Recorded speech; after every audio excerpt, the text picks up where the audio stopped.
Kita coba lihat bagaimana ulama dulu mencoba melatih jiwanya. Ini nggak kuat Pak, saya nggak kuat ngikutin ini. Saya cerita aja ya. Imam Sari Sakti 40 tahun menahan dirinya untuk tidak memakan atau mengkonsumsi sesuatu yang itu bersumber dari syahwatnya. 40 tahun Pak. Percaya karomah nggak? Percaya? Kalau ada orang zikirnya sudah istiqomah, tiba-tiba sejadahnya naik, percaya nggak? Percaya? Oke. Baru saya bacain Pak isinya. Kalau nggak percuma kita berceritain. Ya. Wa ruwiya rajulun jalisan fil hawa. Diperlihatkan satu waktu ada seseorang yang soleh, ketika dia berzikir sajadahnya naik. Jadi cerita sajadah naik bukan cerita 1001 malam doang. Aladin itu emang ada Pak kejadiannya, cuma bukan pakai om jin. Ya. Faqila lahu bima nilta hadza. Wahai Tuhan yang soleh, dengan amalan apa engkau bisa mendapatkan derajat sehingga kalau zikir badanmu langsung naik? Apa jawaban beliau? Taraktul hawa fakhara lil hawa. Mirip ya, taraktul hawa. Aku tinggalkan keinginan hawa nafsu, hawa. Fasakhara lil hawa. Lalu Allah kemudian menundukkan hawa. Hawa itu udara. Bisa melambung kayak avatar. Avatar Eng ya. Tuh pada nonton ya. Sama aja sama bocah-bocah ya. Ya emang begitu kita Pak. Kita terhibur dengan melihat yang sebenarnya imajinasi itu ada. Ya. Dulu saya punya seorang guru. Guru saya ini tinggal di rumah mertuanya. Nggak kelihatan kerja. Mertuanya marah. Kesel sama dia. Kayak jadi beban. Padahal banyak orang yang menghantarkan rezeki ke sana. Ada yang berobat, ada yang minta doa, ada yang minta ngaji. Ini guru saya nggak pernah ninggalin sholat duha, tidak pernah ninggalin tahajud. Setiap hari sholat tasbih. Ada yang setiap hari Pak sholat tasbih? Bawa tasbih aja enggak. Zikir pagi sore aja boro-boro. Ini tiap hari deh. Saya pernah ngikutin beliau waktu masih umur 12-13 tahun, sholat semalam 100 rakaat, Pak, saya pernah ngikutin. 100 rakaat. Untung ayatnya kuliah kulhu, Pak. Kalau enggak, gempor juga kita ya. Di saat mertuanya bersuuzon, biasa orang kalau sudah umur agak tua kan kalau malam-malam bangun, jam 2 dia bangun, mau buang air kecil. Rumahnya rumah panggung, mau turun. Karena tempat zikir itu nggak ada bisa di kamar, dia zikir di belakang ruang tamu. Masuk ruang tamu belakangnya. Ketika dibuka pintu oleh si mertua, dia lihat noleh kiri kanan, kaget. Pas melihat ke kanan, itu sejadah udah nyundul ke atas kepalanya. Jadi kepala orang yang duduk di atas sejadah, pas dilihat siapa? Dikira hantu, Pak. Ternyata mantunya. Mau pingsan. Semenjak saat itu dia nggak berani lagi menyindir, ya, ngata-ngatain. Di kampung saya itu kata-kata sindiran itu betul-betul dahsyat, ya. Dunia kata-kata di sana tuh. Orang pinter ngomong situ, ya. Sampai dosen kita di salah satu kampus di Jakarta, saya tanya, Prof, kok nggak pulang kampung? Oh, nggak kuat, nggak tahan sama kritik orang kampung, katanya. Udah biasa di sini dicium tangan, ya kan, orang Jawa, orang Betawi, orang Sunda kan, jangankan guru ngaji, guru kimia aja dicium tangannya, ya kan? Tiba-tiba ada ustadz bilang cium tangan sama dengan menyembah guru, nisfus sujud. Dia nggak ngerti budaya, dia coba akal-akalin budaya orang dengan pemahaman yang dangkal. Nah, ini yang kemudian jadi panutan orang hari ini. Nauzubillah min dzalik. Jadi ini kejadian, Pak. Kejadian ada sejadah naik. Tinggal dia jalanin aja tuh sejadah sebenarnya. Ya.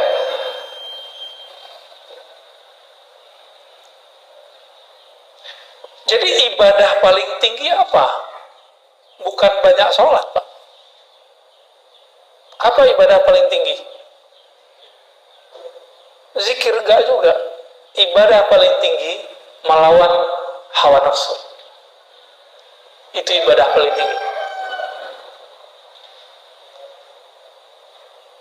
Kalau sudah sanggup sampai ke sana, maka ruhnya kemudian merdeka.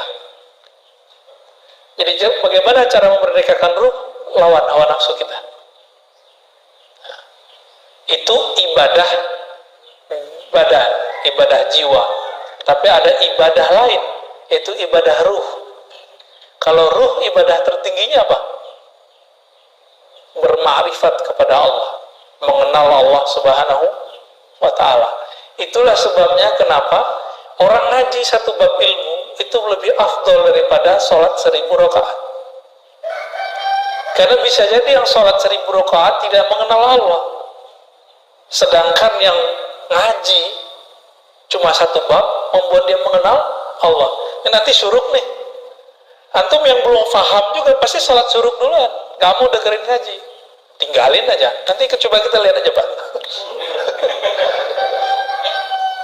Udah jelas ini lebih afdol dari 1000 rakaat, masih kejar 2 rakaat syuruk. Katanya Ustaz, itu haji dan umrah sempurna. Lah itu kan hadis nggak sahih. Yang sahih kan ini. Itu hadis paling tinggi cuma hasan li ghairihi. Nggak sampai Pak sahih. Tapi kita doyan, kita ini mohon maaf, terobsesi mengejar pahala. Lupa bahwa pahala tertinggi itu ada di ruh. Ruh kita, karakternya cuma satu aja, dia suka mencari ilmu. Bapak kalau nggak ada ruhnya bercahaya ini nggak akan berani duduk lama di masjid, pasti takut corona. Ya. Tapi karena ruhnya itu kuat, kita dibentengi Allah, Pak, tenang aja. Allah bentengi. Orang kalau nggak nggak takut corona, apa yang terjadi? Karena hobi dengan nafsnya, rame Pak mall. Malam tadi saya kan belum sempat tidur kecuali di mobil nih tadi, karena ada yang nganter pulang. Tahu-tahu udah nyampe aja di rumah jam 3:30 ya. Jam 2:30 kita jalan dari Jakarta Timur dekat Bekasi, nyampe di rumah 3:30. Ya, itu aja tidurnya tadi tuh 1 jam ya, 1 jam kurang malah. Ketika saya tidak mengikuti gerakan ruh, saya malas loh Pak ke sini. Kenapa? Mendingan tidur. Ya. Saat kita jalan malam-malam itu, orang masih ramai Pak di luar. Nggak ada orang takut corona hari ini. Orang takut karena tidak keluar, dia tidak bahagia. Jadi kehendak nafs aja bisa mengalahkan takut corona. Masa kehendak ruh kalah? Tapi ya buktinya begitulah ya. Cuma ya masjid kita jangan penuh-penuh amat, ntar jadi ramai juga Pak. Udah begini-gini aja udah. Ya segitu-gitu udah cukup lah, alhamdulillah. Apa kata Imam Ibrahim Al-Khawas? Man taraka syahwatan falam yajid samarata tarkiha fi qalbihi fahuwa kadhib. Orang yang mencoba meninggalkan salah satu kehendak nafsunya, tapi tidak ada efek rasa manis di dalam jiwanya, berarti dia masih belum sungguh-sungguh. Fahuwa kadzib. Contohnya nih, puasa, terasa lelah, terasa jadi beban, berarti puasanya belum sungguh-sungguh. Kapan puasa terasa nikmat? Kalau sudah sungguh-sungguh. Ini Allah kenapa Pak kasih kita amalan puasa? Karena kalau nggak dikasih puasa, satu teguk pertama waktu berbuka itu nggak akan pernah kita ingat. Jadi supaya kita menghargai satu teguk itu, Allah suruh kita berpuasa dari terbit fajar sampai terbenam matahari. Maka orang-orang yang sering menahan kehendak nafsnya, jiwanya itu, dia akan menikmati hidup di dunia meskipun dapatnya sedikit. Tapi orang yang mengikuti, menuruti semua keinginannya, Mau dikasih berapa aja nggak akan puas. Ya.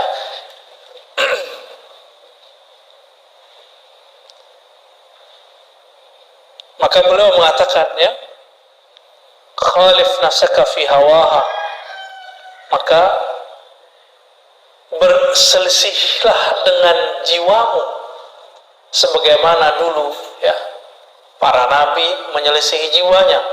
Jika tidak, maka seperti moyang kita, Nabi Adam itu tertarik mencicipi buah larangan itu kan karena Hawa, bukan Siti Hawa, ya, Hawa, H besar.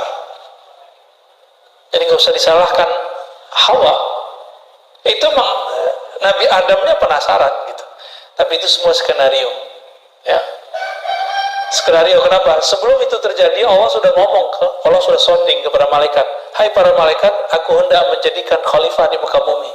Lalu dibuatlah skenario perseteruan antara setan, ya, iblis dengan Nabi Adam. Jadi kita nggak perlu menyalahkan Nabi Adam seperti yang terjadi dalam agama-agama lain, ya. Nggak usah, Pak, santai aja kita, ya. Kalau nggak begitu kita nggak akan tahu masjid hari ini, ya. Kalau nggak begitu kita nggak tahu apa nikmatnya tahajud. Nikmat nggak tahajud? Nikmat. Nah, kalau yang udah ngerasain nikmat tahajud, berarti udah berhasil meninggalkan nikmatnya tidur, syahwatnya tidur. Kurangi syahwatnya tidur, rasakan nikmatnya tahajud. Kurangi syahwat makan, rasakan nikmatnya makan. Ya. Kalau zikir itu enaknya mata dipejamkan atau dibuka? Dipejamkan. Dibuka atau dipejamkan? Dipejamkan. Kenapa? Semakin saya membuka, maka terganggunya banyak, Pak. Nah, untuk menikmati pandangan batin, tutup mata sejenak. Gitu caranya, tekniknya, ya. Banyak teknik-teknik dalam berzikir. Nah, di sini sangat banyak butuh beliau, ya. Dan beberapa sudah saya sebutkan tadi. Dan beliau tutup dengan ayat, ya ayyatuhan nafsul mutmainnah. Surat apa itu? Surah Al-Fajr bagian akhir. Wahai jiwa yang tenang, irji'i ila rabbiki radiyatan mardiyah. Langsung dapat undangan dari Allah. Pulanglah kamu ke sisi Rabbmu dengan rasa ridho dan diridhoi meskipun masih di dunia. Mereka ini yang disebut wali, Pak. Jadi wali Allah itu minimal dia radiyah mardiyah. Fadkhuli fi ibadi, lalu masuklah kamu ke dalam daftar hamba-hambaku. Maka wali-wali itu dia didaftarkan namanya di langit, ya. Itulah sebabnya wali-wali itu nggak pernah kesepian walaupun terlihat sendiri, ya. Wadkhuli jannati, masuklah ke dalam surgaku, ya. Coba kan Nabi mengatakan Allah Ta'ala menciptakan neraka, surga. Lalu Jibril disuruh melihat surga dan neraka. Lalu Allah bertanya basa-basi, Jibril, menurutmu surga gimana? Apa kata Jibril? Hadis ini sahih, ada di riwayat Imam Nasai. Ya Rabb, seandainya orang tahu apa isi surga, maka tidak ada yang akan lari darinya, pasti mengejar surga.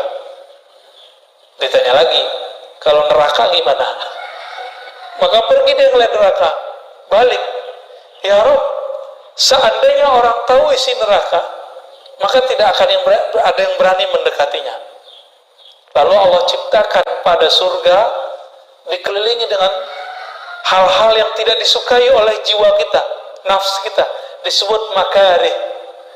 Wa huffatil jannatu bil makarih. Maka surga Allah balut dengan hal-hal yang tidak disukai oleh hawa nafsu. Wa huffatin nar bisyahawat.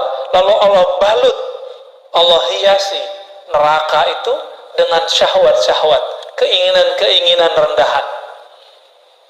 Lalu Allah tanya lagi Jibril, apa kata Jibril? Ya Rabb, kalau begini balutan surga, mungkin gak ada yang sanggup memasukinya. Ngelihat langsung pergi. Dilihat lagi neraka, apa kata Jibril, ya Rob, kalau begini gak akan ada yang selamat. Tuh bahaya gak Pak? Jadi kalau bukanlah karena rahmat Allah pada diri kita, kita gak selamat. Jadi walaupun kita sekarang taat atau apapun, jangan pernah merasa diri kita yang taat. Semuanya rahmat dari Allah. Bisa keluar dari maksiat itu karena rahmat bukan? Atau karena kita hebat? Saya yakin bukan karena kita hebat, Pak. Sehebat-hebat orang, sehebat-hebat Barsisa. Barsisa itu tadi sama.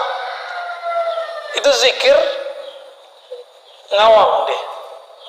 Karena saking terkenalnya si Barsisa ini, maka datanglah banyak jamaah. Udah gak muat, kata Barsisa, ente duduk di atas. Dulu belum ada lantai 2. Di atas itu maksudnya apa? Berlapis-lapis, Pak.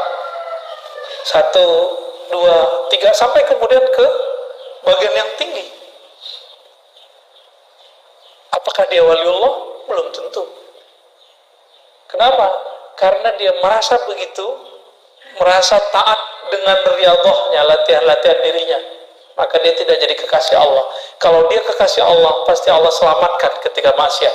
Terjebak maksiat nggak Barsisa? Terjebak. Kita ini kan tidak ada yang terjamin nanti nggak maksiat, benar kan? Maka mintalah rahmat Allah.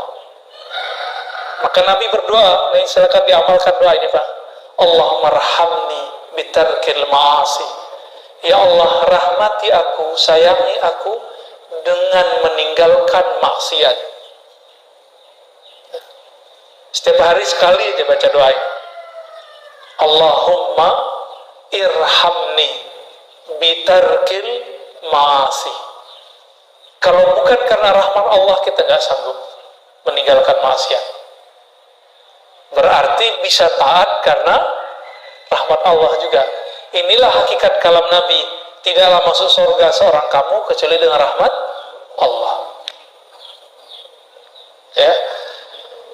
Alhamdulillah Rabbil Alamin. Kira-kira itu Bapak Surmakan Allah kajian kita. Ada yang mau didiskusikan?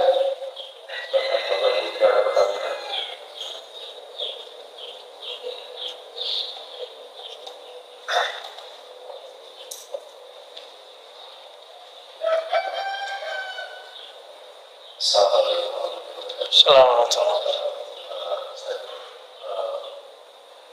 Ada istilah yang tahu wali itu adalah biasanya terutama sekarang di dunia saksi dengan nilai informasi ini selalu wali sudah asing waliannya yang jadi yang sekali kedua pengembangan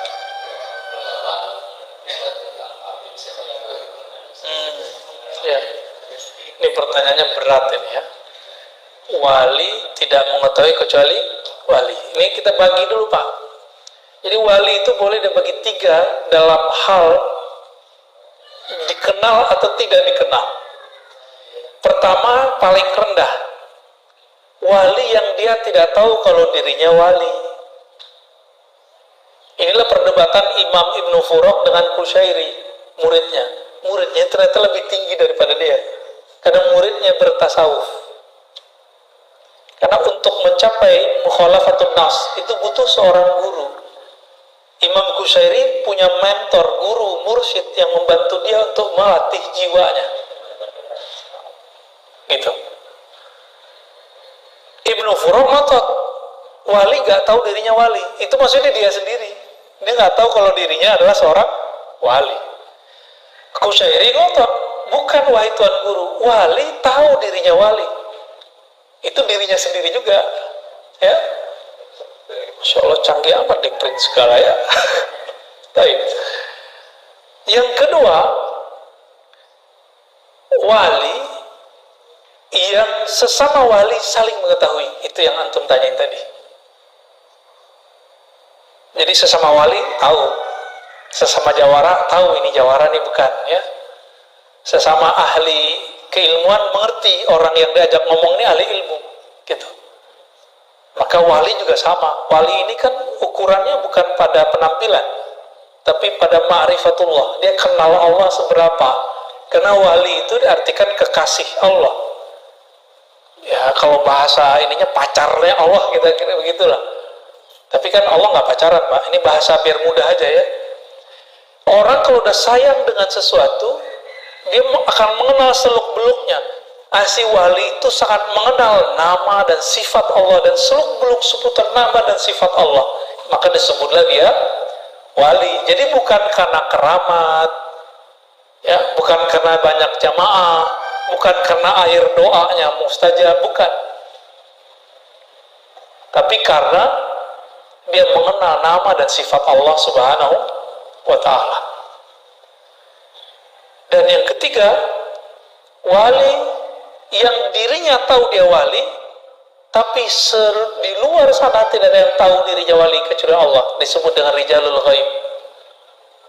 Rijalul ghaib, udah rijal ghaib dia. Wali-wali ini kalau ketahuan dia minta mati. Jadi kalau ada wali itu baru muncul mati, yaitu mungkin dia rijalul ghaib kali. Ya. Biasanya rijalul ghaib ini gak punya murid, gak ada muridnya, Pak. Ya, urusan kolbunya dengan Allah Subhanahu wa ta'ala. Bagaimana dengan ekspos kewalian hari ini? Gak ada ekspos kewalian, ya, ya gak ada. Kalau ada orang ekspos wali, ya wali murid kali ya. Yang ada itu orang mengekspos keramat, mengekspos gaya-gaya kewalian. Bukan, wali gimana mau eksposnya? Wali itu urusan hamba dengan Allah. Maka eksposnya hanya bisa kepada orang-orang yang mengenal Allah. Emang di YouTube siapa yang mengerti ini wali nggak wali? Yang nonton YouTube macam-macam, ya. Mau ada 1000 orang bilang, oh kita ini wali. Kalau Allah bilang enggak masuk. Walaupun ada 1 miliar orang tidak mengatakan kita wali, tapi Allah bilang, kamu waliku. Jadi wali, Pak. Jadi itu bukan urusan jamaah. Dan wali tidak pernah diangkat oleh jamaah, Pak. Kecuali wali murid, ya. Wali kelas, itu SK-nya dari kepala sekolah tuh. Wali kota, ya. Wali apa lagi, Pak? Wali santri, sama ya. Wali nikah, wah asik juga tuh. Baik. Bagaimana dengan Habib Syekhon ya? Habib Syekhon itu, jadi teman-teman, wali ini ada yang mencapai kewaliannya dengan cara suluk, thariqah. Berlatih, Allah angkat. Ini suluk namanya. Orang begini biasanya jadi kiai mursyid. Tidak semua mursyid wali loh, Pak ya. Kalau Habib Syekhon itu masuknya ke majzub. Itu thariqah kedua. Jadi diangkat jadi wali karena Allah yang mengambilnya. Jadi dia ditarik, maka disebut majzub. Nyampe di Jawa majdub. Ya, yang benar majzub, ya, pakai za. Ditarik oleh Allah. Orang-orang majzub ini setiap saat Allah memandang kalbunya dengan cinta. Dan orang ini kalau sudah begitu, maka muncullah kegirangan di kalbunya. Di saat itulah terjadi keanehan-keanehan. Tergantung nanti karakter nafsiyahnya gimana dulu. Barangkali Habib Syekhon maksudnya. Jadi jangan antum bilang beliau Habib gila, jangan. Itu buruk adab tuh. Yang bilang dia gila, saya khawatir keturunannya ada gila. Karena menyakiti seorang wali. Hati-hati ya. Itu Habib Syekhon. Sama dengan Habib Ja'far Allah yarham, sudah meninggal, Al-Kaf ya. Benar, Al-Kaf ya. Itu sama, masuk ke sana tuh. Dikasih panggung lagi sama teman-teman kita santri ya. Itu nggak jelas tuh, Fatihah, itu aja nggak jelas. Tapi bagi dia itu jelas, bagi kita nggak jelas. Kalau datang sadar biasanya, dia ngomong kayak orang biasa. Nah ini namanya ahwal. Jadi ahwalnya kalau datang, ahwal itu artinya kondisi-kondisi rohani yang dia tidak bisa nahan. Kalau Wan Sehon apa yang terjadi pada beliau? Nyoret-nyoret, Pak. Yang biasa dicoret mobil, tuh orang-orang yang cinta sama mobilnya dicoret-coret mobilnya sama dia. Ya kan? Ada yang dicoret bajunya, berarti orang ini suka atribut. Jadi ada organisasi tertentu datang ke beliau, sowan. Dicoret Pak, simbol-simbolnya. Karena beliau tahu berhala di dalam kolbu orang ini adalah simbol-simbol itu. Ada yang berhalakan tadi apa? Mobil. Ada yang rumah. Rumah aja Pak dicoret-coret sama dia. Nah, itu kalau Habib Syekhon lagi datang ahwalnya. Ahwal tuh nggak selalu buruk, ada yang baik. Ada saya ketemu wali, kalau datang ahwalnya dia belanja mulu. Kalau dia nggak begitu Pak, bisa gawat ya. Kalamnya nanti bisa kemana-mana. Ada yang diem aja ya. Kalau datang ahwal dikunci pintu dia diem aja. Ada juga yang begitu. Ya Allah Ta'ala alam. Pertanyaan ya yang Ustadz izin bertanya bagaimana dari Bu Dewi Yespita, bagaimana cara melawan rasa ngantuk yang sangat kuat saat tahajud walaupun sudah berwudu berulang kali? Ya gimana nih? Tidurnya lebih awal, betul. Tidurnya lebih awal itu satu. Yang kedua, kurangi karbo. Karena karbo itu isinya gula. Kalau dalam tubuh ini banyak glukosa, kita bawaannya tidur terus. Coba mulai konsumsi sehat. Indonesia termasuk nomor 1 pada nomor 2 terbesar di dunia penyakit gula. Karena karbo Pak. Jadi kalau bukan nggak makan nasi, nggak makan namanya. Coba itu dibuang deh, ya. Kalau nggak makan nasi, nggak makan, buang pikiran itu. Emang makan itu doang. Ya, kan bisa buah, ya kan, bisa macam-macam. Itu nafsu yang ngomong itu, nafsu yang dijadikan tradisi, nafsu yang dijadikan doktrin. Nah, jangan ngomong begitu. Roti juga hati-hati loh Pak, ya, roti karbo tuh, jangan banyak-banyak, dikit aja. Dan yang ketiga, hindari maksiat batin. Maksiat batin paling bahaya, sombong, emosional. Nah, pengalaman saya, kalau saya emosi Pak, siangnya, malamnya pasti telat bangun. Udah mepet-mepet ke subuh baru bangun. Itu berarti siangnya saya marahin anak saya, atau marahin istri saya Pak. Atau kesel sama tetangga mana gitu ya. Atau kita jalan, dibela orang, kita balas ngebel orang. Itu ngefek semua. Bukan masalah ngebelnya, tapi di sininya nggak beres. Karena di sini nggak beres, ruh kita kelelahan. Karena dia kelelahan, jiwa kita juga kecapean, dia butuh rehat. Tidurnya jadi panjang. Maka kalau ngantuk, tidur aja, jangan dipaksain tahajud. Nanti pas ruku baca Fatihah lagi ya. Jadi cukup, jadi kalau yang begini nih, Bu Dewi Yespita dan mungkin teman-teman sebagian, sholat witir dulu sebelum tidur. Sampai nanti sudah jadi habit, baru nanti dipindahin ke akhir malam jadi tahajud. Ya, agama kita nggak saklek kok, fleksibel. Khawatir nih nggak bisa witir sebelum tidur, udah habis isya setelah sholat sunat langsung witir, boleh. Salah satu guru saya namanya Syekh Ahmad Darwis, ahli hadis, habis isya dia langsung witir. Tapi isyanya lama Pak. Dia isya itu baca Quran 2 juz, 3 juz, kadang 5 juz. Langsung pada keok semua ya. Jadi saya nungguin gitu, udah 3 juz, nggak selesai beliau.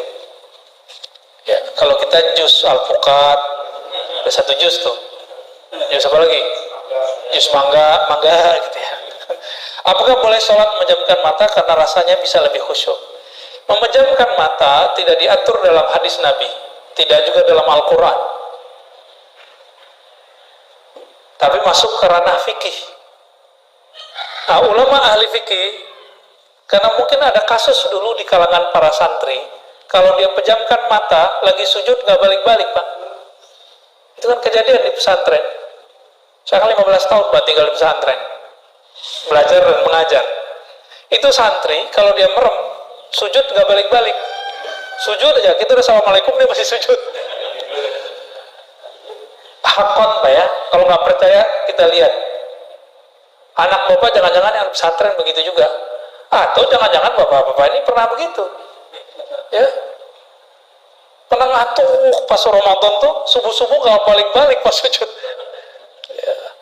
Nah, itu terjadi. Ya. Jika memejamkan mata membuat tambah syahdu, tambah fokus, maka boleh memejamkan mata. Tapi jika memejamkan mata membuat pikiran kita kemana-mana, maka makruh. Itulah makruh hukumnya. Jadi jangan saklek. Yang paling lucu ada seorang syekh, ya, saya nggak usah sebutnya. Bagi dia memejam mata meniru agama lain. Padahal ada hadisnya. Ya, ada hadisnya Nabi kalau ngajarin zikir Sayyidina Ali, salah satu riwayatnya ghammid ainaik, pejamlah matamu lalu bacalah nama Allah di kalbumu. Ada hadisnya. Jadi pejam mata itu bukan urusan menyerupai. Kita tahu hadis apa enggak? Ya. Jadi boleh dengan syarat itu, makruh dengan syarat yang tadi, ya. Pak Ahmad Romli, dalam beberapa kondisi kita terkadang belum bisa berzikir secara fokus karena beberapa kesibukan sehari-hari. Apakah zikir hanya dengan lisan tanpa menghadirkan hati dapat manfaat?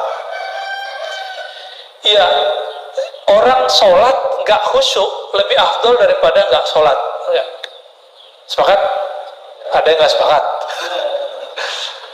Orang zikir masih melayang-layang itu lebih utama daripada nggak zikir. Ibnu Athaillah itu berkali-kali, ya, mengatakan, tetaplah zikir meskipun kamu masih lalai di qalbumu, karena siapa tahu nanti Allah akan turunkan kalimah di lisanmu jatuh ke dalam qalbumu.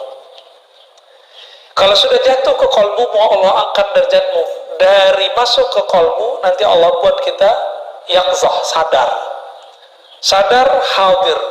Dibaca ini yang punya nama hadir terasa dalam diri kita. Begitu terus naik. Itu beliau ingatkan. Bagi Allah semuanya mudah. Ya, bagi kita yang susah karena kita mikirin bagaimana ini. Jalan aja Pak zikir. Cuma mesti berguru. Ya, kalau nggak berguru saya nggak jamin benar Pak. Takutnya setan nanti yang membimbing. Kita baca Fatihah aja ada gurunya. Baca Iqra ada gurunya nggak? Tilawati, qiraati. Nanti tamyiz ini terjemahan sama ustadz kita nanti ada gurunya. Masa untuk urusan alam rohani gak ada gurunya? Sombong amat. Ini yang paling lucu, paling repot. Udah kiai, udah profesor di kampus, kiai di pesantren, nggak mau punya mursyid. Bagi dia cukup saya baca kitab. Sombong ente. Ya. Imam Ghazali, selevel Imam Ghazali, itu masih butuh mursyid, Pak. Siapa nama mursyidnya? Abu Ali Al-Farmadi, untuk mengajarkan beliau cara berzikir kepada Allah. Padahal teknik zikir dia tahu semua. Cuma teknik ini dia nggak tahu porsinya gimana, bagaimana cara penerapannya. Ketika ketemu Imam Abu Ali Al-Farmadi, baru dia tahu caranya. 10 tahun dia berlatih dengan Imam Abu Ali Al-Farmadi. Selevel Ghazali loh. Siapa hari ini profesor yang sehebat Ghazali? Ya. Kata orang kan saya doktor nih, karena didaulat di kampus jadi doktor, diresmikan. Tapi sampai sekarang secuil kuku Ghazali pun saya belum, Pak. Potong nih rambut Ghazali, belum sampai saya pada ke makom itu. Saking mulianya ilmu Imam Ghazali itu. Ya. Tapi hari ini orang banyak su'ul adab kepada beliau. Cuma karena Imam Ghazali itu menukil beberapa hadis yang dhaif dan tidak sahih dalam Ihya, itu Imam Ghazali dikecengin. Ya, berani Pak, anak-anak muda baru tamat S1, baru gelar LC, SAG, sarjana alam gaib, ya. LC langsung ceramah, MA, doktor mending. Itu berani hari ini ngata-ngatain seorang Imam Ghazali. Dia nggak ngaca dia cuma ngikutin kata seorang fulan yang meneliti kitab Ghazali, dia kemudian ikut mengata-ngatai Imam Ghazali. Dia sendiri nggak meneliti kok. Saya 2006 masih S1 itu meneliti kitab Imam Ghazali itu. Ternyata nggak seperti yang diceritakan orang. Pas dia teliti, nggak nyampe 100 hadis palsunya, nggak nyampe 50 bahkan. Ada sumbernya semua. Cuma si pengarang-pengarang setelah beliau nggak ketemu riwayat itu. Ketemulah 300 hadis tidak ada sumber. Pengarang Imam Iraqi, Imam Subki. Tapi belakangan kan enggak. Ya. Jadi tetap zikir lisan meskipun tidak hadir hatinya. Coba cari guru, nanti bimbing antum insya Allah. Terakhir, apakah masuk surga, masuk neraka itu takdir mubram? Mubram itu takdir yang tidak bisa dirubah. Enggak. Masuk surga, masuk neraka itu takdir mu'allaq, masih digantung oleh Allah, kehendak Allah. Tapi ingat, Allah punya hak yang unlimited, namanya jaiz. Kita kalau belajar sifat Allah, ada yang wajib, ada yang mustahil, ada satu lagi Pak, jaiz. Jaiz ini meliputi semua nama-nama dan sifat Allah. Jadi Allah tidak ada yang boleh mensetirnya. Allah itu bebas. Nah, makanya dikatakan dalam hadis yang Ibnu Mas'ud, ada orang beramal seperti amal ahli surga, tapi telah ditetapkan di sisi Allah dia beramal dengan ahli neraka, mati masuk neraka. Ibnu Daqiq al-Id menemukan apa sebabnya, urusan kolbu. Jadi dia taat baru di zahirnya, belum taat sampai ke dalam kolbunya. Nah, kita meminta kepada Allah, semoga kita yang hadir pagi ini, yang mengikuti kajian ini, baik dekat ataupun jauh, termasuk orang-orang yang mampu mengendalikan hawa nafsu kita dan mendapatkan rahmat dari Allah. Mendosakah kita, taatkah kita? Semoga rahmat itu selalu bersamai. Amin ya rabbal alamin. Wa sallallahu ala nabiyina Muhammad, subhanakallahumma wa bihamdika, asyhadu an la ilaha illa anta, astaghfiruka wa atubu ilaik. Wa sallallahu ala nabiyina Muhammad walhamdulillahi rabbil alamin.